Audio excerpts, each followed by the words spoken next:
The series starts with a woman in the streets. However, it doesn't seem that the woman belongs there as she isn't alone. She is with a newborn baby named Lushu, who she sings a lullaby. The woman gives the baby to another person and leaves. The baby has a walnut-shaped pendant. Fast forward, we see the boy has become a man taking care of his little sister, Lushu, who wants to eat sweets at the fair. So you know they're gonna be hella expensive, especially for Lushu, who's not financially stable, yet he caves in for that kawaii face. Then they go to enjoy a fire show.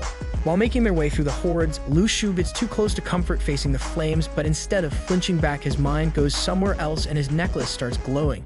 Yet nobody takes note as they are amazed by the fire show.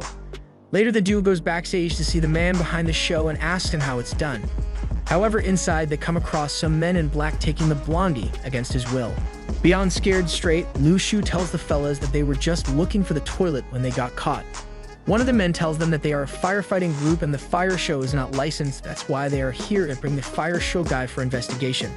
It's a silly excuse. Lu knows it and they know it, so not wanting to go through the hassle of dealing with him, the guy tells them the direction of the toilet, and everyone goes their way. Back at home, we learn that Lushu is not Lushu's biological sister. They were from the same orphanage. Now they live together as a sister and a brother. When Lushu goes to the store to buy some food, he gazes at the face of God, Truck-kun, sending him flying headfirst to the rock-solid ground. The walnut starts sparkling on his neck, lifting his body higher and higher. His body begins to somewhat transform as we see from his tissues, twisting, glowing, and changing. On the other side, the man behind the god is freaking out, believing he has killed the young man, so when he goes to check on him, Lu falls as if nothing was happening. But then our boy opens his eyes, wanting revenge, money as a form of compensation. Seeing this, the truck driver gets frightened, thinking it's his ghost, and flees away while numbers keep ticking over his head. Thus, Lushu goes back to his original task, buying some noodles, but the task seems harder than usual since the shopkeeper is also frightened and numbers appear above his head. But the main man doesn't overthink it and gets back home to take a shower.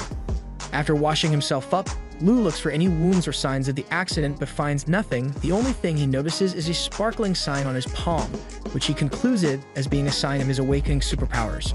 After further theorizing and thinking, Lu realizes his power is derived from people's negative emotions. A digital circle system appears in front of the self-proclaimed Demon King, and like any growing healthy young adult, he dives into it head first without any care in the world. He starts pressing some buttons in what seems to be a wheel of fortune.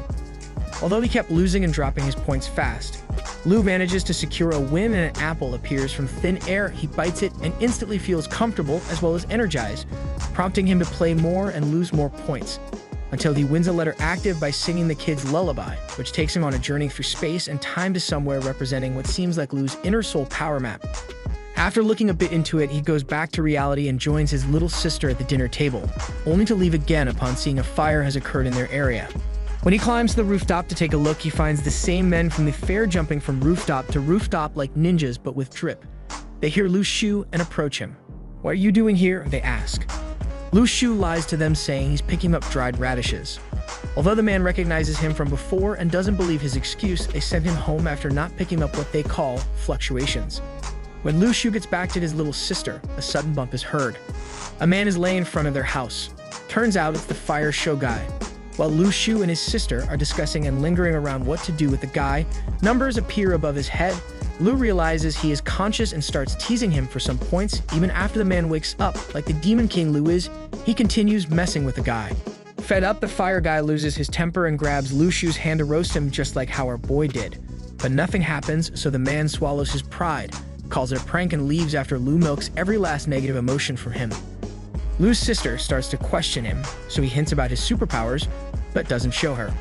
When the main man goes to his room, he opens the digital system and buys what I think is a mushroom loaded with DMT, because what he experienced after swallowing looks like something straight up from the Joe Rogan Experience.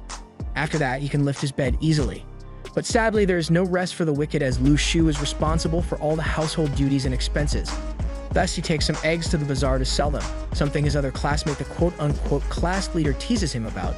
Yet Lu not only doesn't mind it, but uses it to sell all his eggs and farm as many points from the class leader as he can.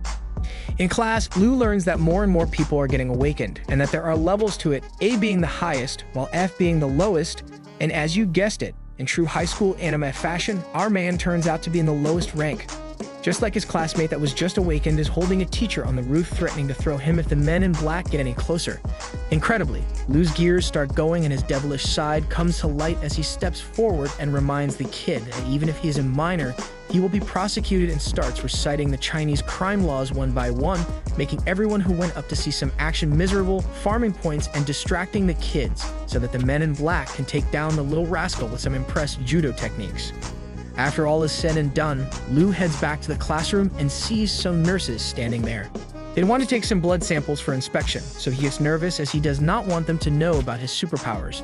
When he tries to weasel his way out of it, Lu gets stopped by a nurse built like a mountain, leaving him no choice. Back at home, Lu finds his little sister down with a fever due to her trying to wash his cloth in the cold. Therefore, he steps out and opens his magic screen to play on the Wheel of Fortune till he gets the good fruit for her to get better. And indeed, it worked as a charm. Her fever went away as soon as she took it. Then they kept repeating this cycle over and over till he gives her a bag of fruits, making her realize that her brother indeed was awakened. But her excitement turned to anger when the man starts mentioning that she needs to do her studies. The next day, it is announced at school that there will be a special class for special students with a special teacher. It turns out the special teacher is the man in black.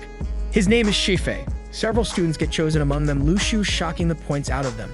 Soon after, a new student arrives named Jiang Shudi and immediately gets mistaken for a girl. So you know our boy is going to use it to his advantage and farm some point from his new buddy, who also turns out to be in the same special class Shifei is teaching. The class teaches the basics of fighting and leveling up. He then explains that potassium alloy is a liquid metal that can detect human blood against the reaction rate with the aura of heaven and earth, which is commonly referred to as qualification. When potassium comes into contact with the blood of people with potential for spiritual practice, it will change from silver to black. The darker the color, the higher the qualification. Based on the darkness, the qualification can be divided into 6 levels: A, B, C, D, E, and F. After the class, the qualification levels of everyone in this special class group will be published. The teacher also stated that the level of the qualification doesn't determine their future achievements, but their hard work is what does. Lu Shu's qualifications were F, putting him last in the class.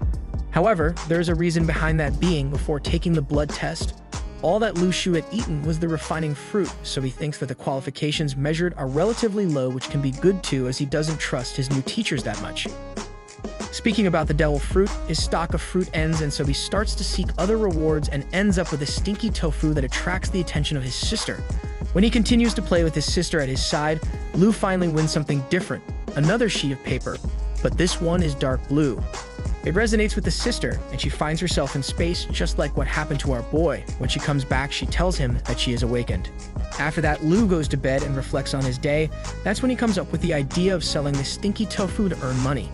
Thus, atop the morning, he heads out, and on his way, he meets the grandpa living next door with Aunt Lin, who is having sword practice. The old G suggests he take some sword practice lessons, but Lu refuses, earning some points. He later earns some more from the repulsive smell of the tofu driving the people away, but one brave soul decides to try and instantly falls in love with it, attracting the attention of others who also try the stinky dish, which turns out to be a mega success, earning him a good amount of money.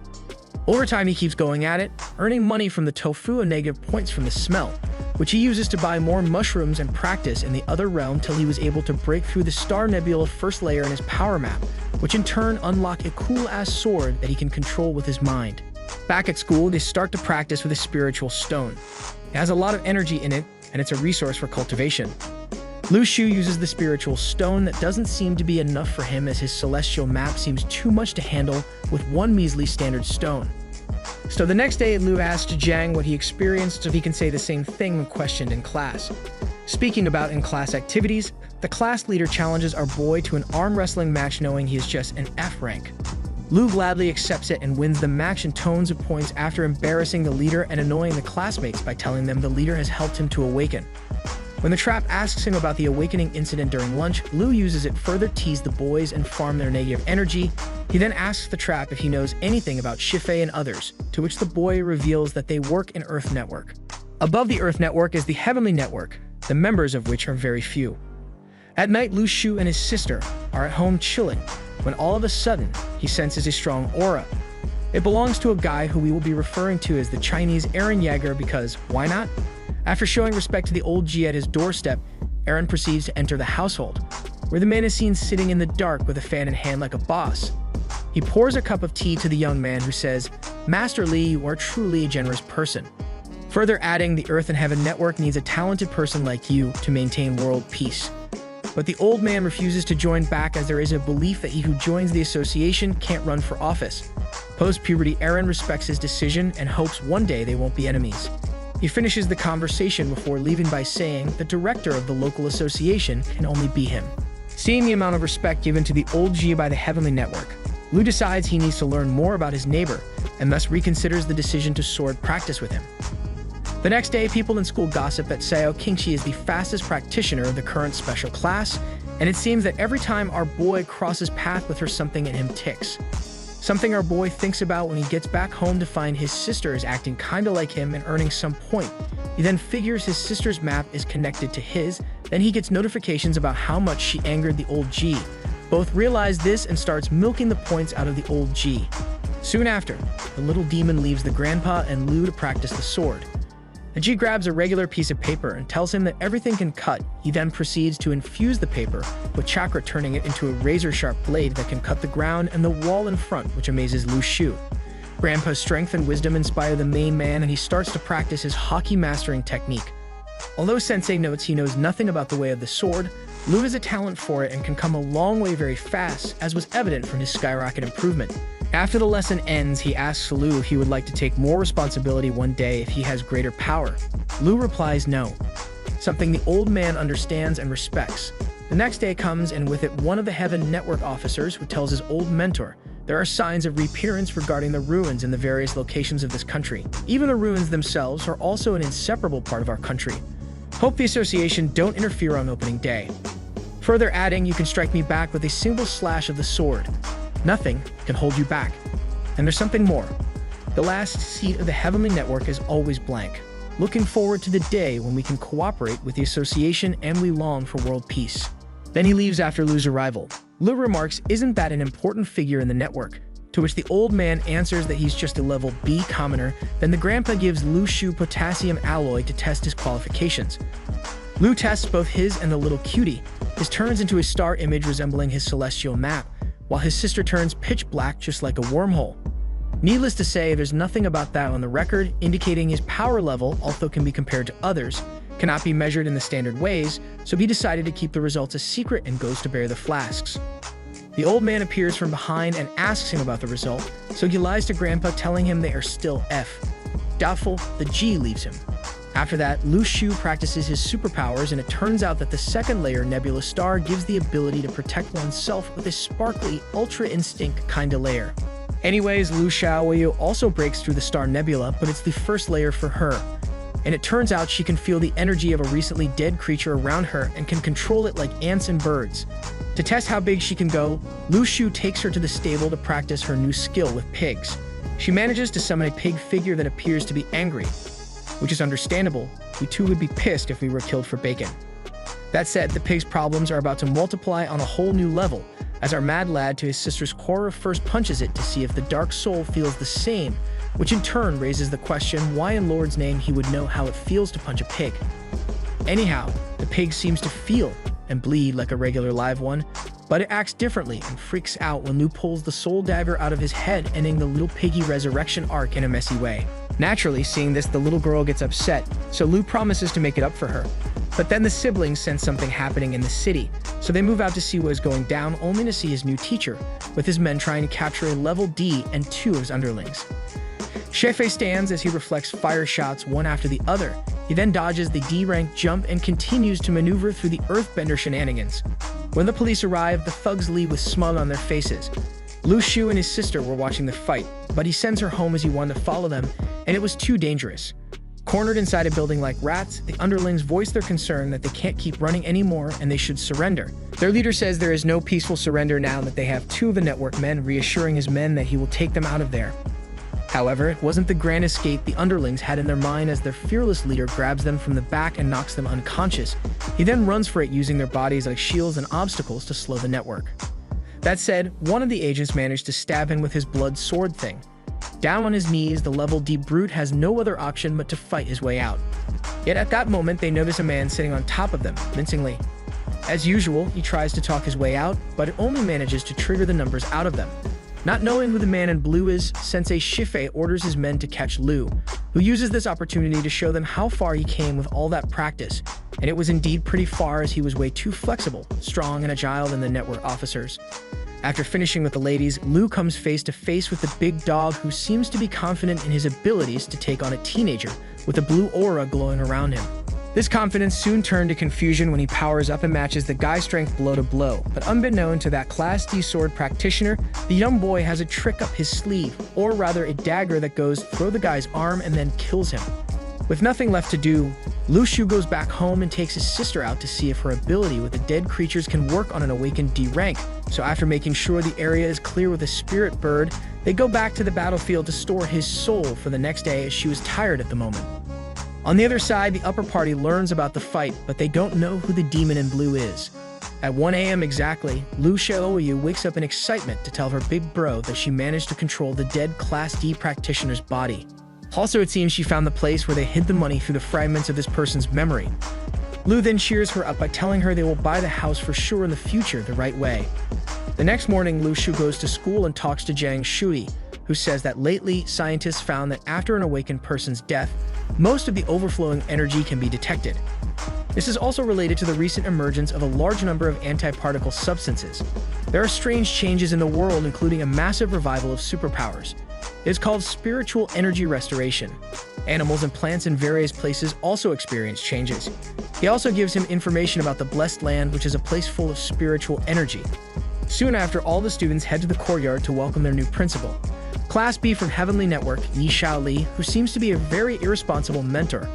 He announces that soon all of the students will join the Heavenly Network and assume their responsibilities. Thus, the students are going to be distributed spiritual stones based on qualifications. Class C qualification, 1 stone, Class B, 2 stones, Class A, 10 stones, awakened ones get 2 stones every month. And guess who is known as a quote-unquote awakened? Yep, it's our boy Lu, but he's more interested in the stones selling value than their practical value. So he talks with his homie to find a buyer on the black market, which he does, selling them for 120,000 each.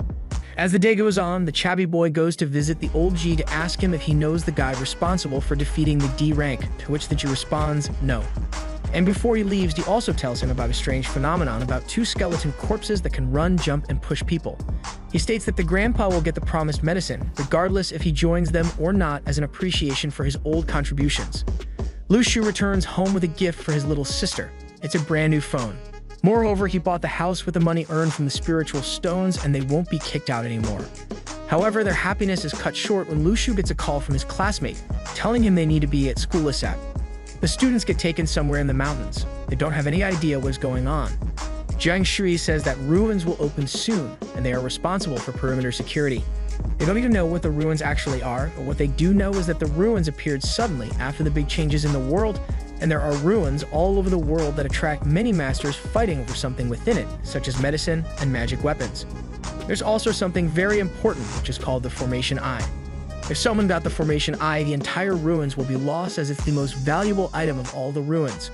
Only 1 ruin has ever been opened in this country before. Upon arriving at the camp, Shifei warns them to keep today's action a secret. If not, there will be a military punishment. Shifei further explains that they have brought them here to gain experience. As such, they will be treated like soldiers, not students. The training begins right away. Everyone gets handed a stone and is ordered to go meditate, and of course, all the students are training except Lu Shu, who chose to bug the class leader to gain easy points. Later, Lu Shu practices alone and unlocks a new protective cover. It's breakfast time, and the first dish of the morning is Li's anger, as he wants to fight our boy for his non-stop teasing. But Shifei appears and says that a fight between fellow students and comrades is prohibited, so he tells them to solve their issues with a classic arm wrestling match and shake hands after. As expected, Lu Shu beats Li for the 2nd time. Impressed, Shifei offers Lu Shu to arm wrestle together. Lu Shu beats him too. Suddenly there's a fog and an emergency alarm starts telling everyone to leave. The students are frightened and they run down to the mountain. The fog is like a tornado, and it sucks Lu Shu to a location that is unfamiliar to him. An axe is thrown at him by a zombie. Lu Shu protects himself and beats the zombie, but unfortunately more zombies start to get out from the ground in great numbers, so he runs away. While running, he encounters some students who are afraid as hell. Zombies attack one of them, and Lu Shu uses the axe to fight them back and protect the students. However, at some point, a zombie manages to take the main man down. Struggling on the ground, Lou manages to break through that corpse's cold hold and cut its head in front of his schoolmates who decided not to help him. Thus, it was very understandable that he chose to leave them to look for his only true friend, the trap.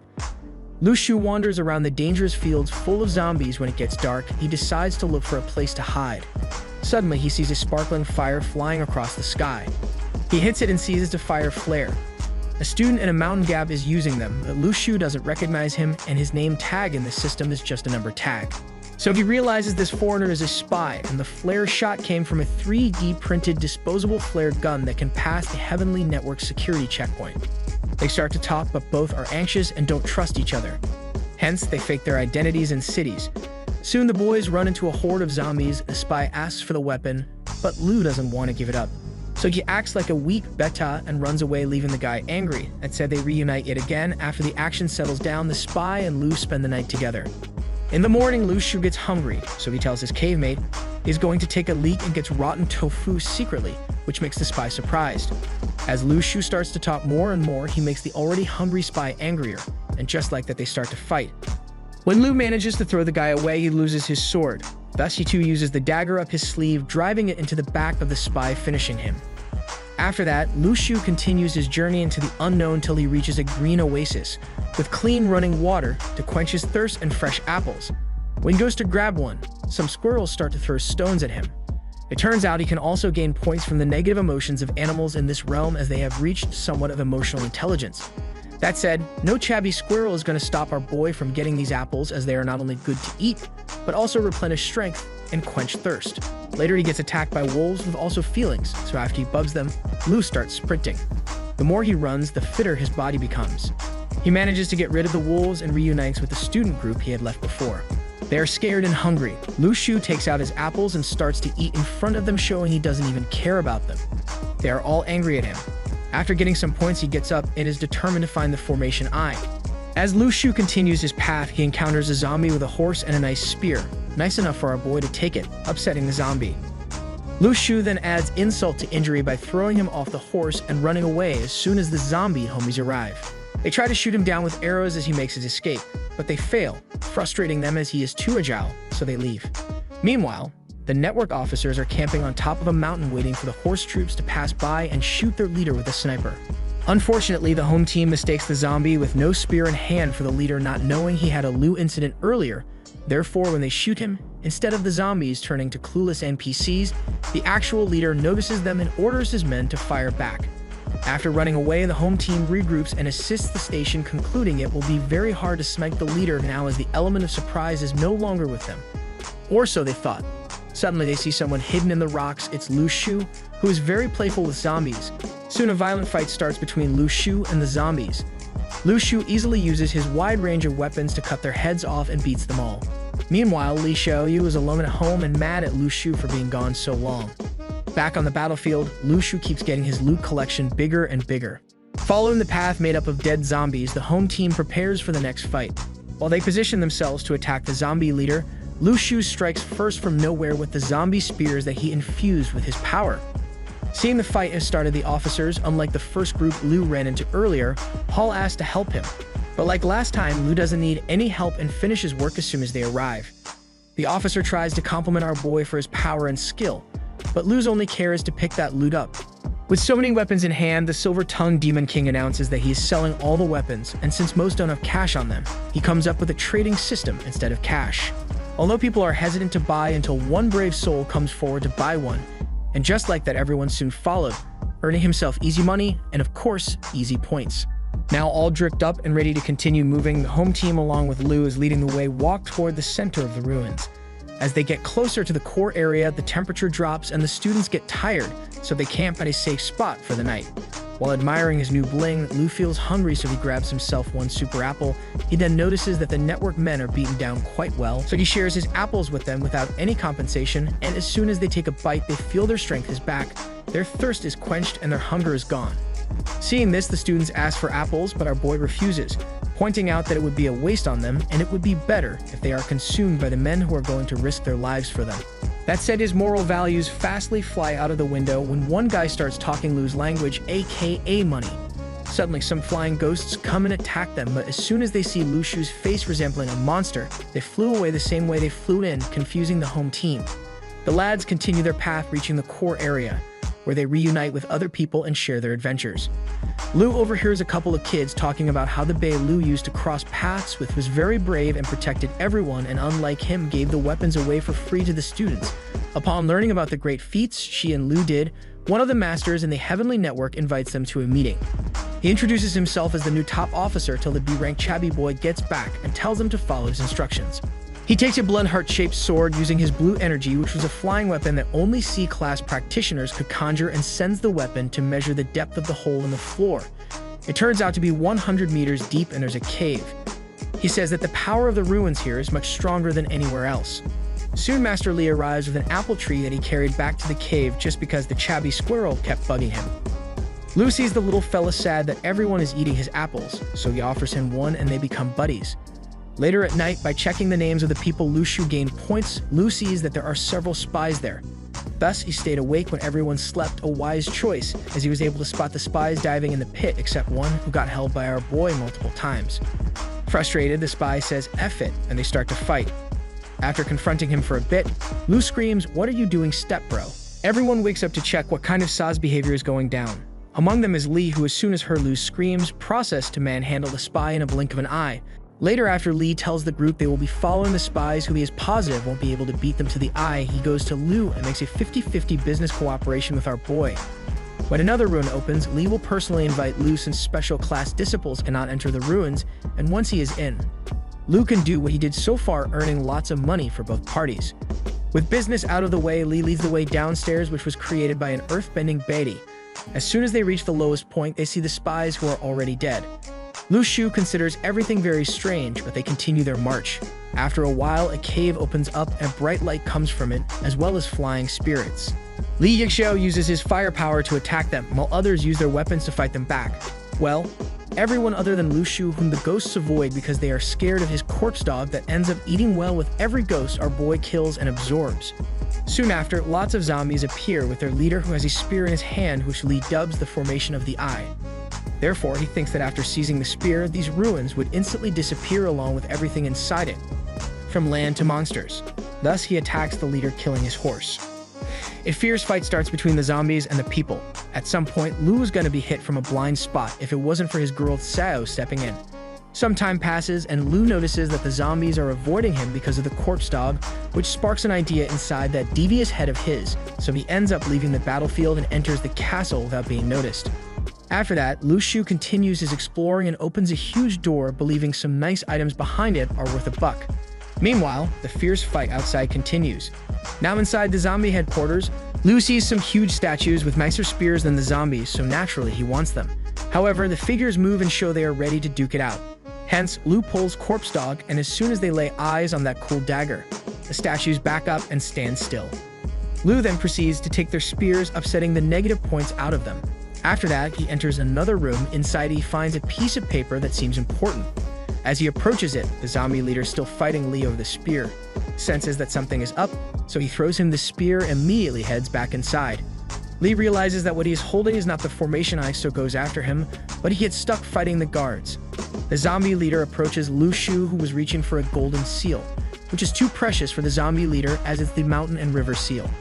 Out of surprise, Lu Shu drops it. Luckily, though, he catches it last second, and his body absorbed it, and with it, everything in the realm. The buildings, the people, and the zombies disappeared, immediately flying away to the seal which was in Lu Shu's hand. Even Lu Shu himself disappeared from there. Incidentally, everyone else gets transferred to the city. The students register and drop off their weapons, everyone except the class leader, who looks depressed because Lu went missing, making him sad as everyone believes he has died. And so the class leader volunteers to look for his body, claiming they are related. The bittersweet scene then turns comedic when Lu arrives and shifts the mood, teasing what now I presume is his brother. Speaking about siblings, after being finished with the weapons, Lu Shu goes home to his sister. He is welcomed not only by his little sister, who was extremely worried about him, but also by the old Ji and auntie, whom he thanks for looking after his sister while he was gone. He also thanks the old Ji for his training as it helped in the ruin. Finally, back to home sweet home, Lu Shu tells his sister about his adventures and shows her 2 pearls he got. The black one was from Corpse Dog absorbing the spirits and zombies, while the colorful one was from absorbing the spies. He then tells her that they can be used as food to power the spirits she can summon. Also, he hands her two last gifts, some apples from the ruin, and of course, the chubby squirrel, who gets frustrated seeing her eating his apples without sharing them with him. But then she wins him back with a potato chip, and they become friends. Later, Lu Shu finds out that the seal of the mountain and river is a divine object that can observe the earth, and that the aura there can be controlled. The only thing he needs to do is become stronger to gain access to the castle within. On the other side, two guys from the Heavenly Network think that the Formation I was taken by a spy, but they still don't have any proof. Moreover, they have already sent two members to the city to report any unusual flow of the aura. They also discuss the students, stating that Lu Shu and Sao Qingxi are outstanding. One of them says that new ruins are opening soon, further adding Northern Gods, Eastern Gods, and Western Vows. Even the Foundation and the Network are working to step up the war effort. There's no need to wait for the next ruin. There will be a war between heaven and earth. Change is coming. Meanwhile, changes happen in the Liu household. The kids now have a new TV, and our boy is not stopping there, as he wants to provide a better life for himself and his sister. And so he continues to explore his new superpower, leaving us itching for another season to see what new overpowered abilities the sibling will get. Until then, subscribe and stay tuned for future updates. Bye.